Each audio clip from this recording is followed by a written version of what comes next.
Hello everyone, আসসালামু আলাইকুম। কেমন আছেন সবাই? আশা করি ভালো আছেন। আল্লাহর রহমতে আমরাও ভালো আছি। তো কিছুদিন আগে আমি একটা ফানি ভিডিও আপলোড করেছিলাম চশমা নিয়ে, যে আমি চশমা মাথার উপরে রেখে মোবাইল টিপছিলাম। তো আমি এই কাজটা প্রায় করি সত্যি। তো আপু বলছিল যে আমাকে আজকে ফুচকা না খাওয়ালে হবেই না, আমি তাহলে আম্মুর কাছে বিচার দিব যে তুই এই কাজটা করিস। তো আমি ভাবলাম যে আম্মুর কাছে বকা খাওয়ার চাইতে আমি আপুকে ফুচকা খাওয়াই, সেটাই বেস্ট অপশন। তো আমি সেই কথা মতো আপুকে নিয়ে আসি, ওকে ফুচকা খাইয়ে ওর মাথাটাকে ঠান্ডা করি। আপুকে আমি ফুচকাটা নিজে হাতে দিলাম খেতে, ও তো ফুচকা দেখে খুশি হয়ে গিয়েছে। আয়াত মেবি আপুর কাছ থেকে এই হ্যাবিটটা পেয়েছে, কারণ আমাদের আয়াতও খুব ফুচকা খেতে পছন্দ করে। সেদিন কিন্তু আয়াতও গিয়েছিল আমাদের সাথে।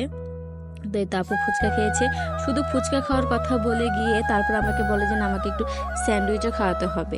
তো আর কি করার, বড় বোন বলে কথা, খেতে চেয়েছে, খাওয়াতে তো হবে, কি করবো আর। তো আপুর জন্য স্যান্ডউইচ অর্ডার করেছিলাম, আর এই স্যান্ডউইচটা আমার কাছে খুবই ভালো লাগে খেতে। আপুর জন্য একটা অর্ডার করেছিলাম, আয়াতের জন্য করেছিলাম।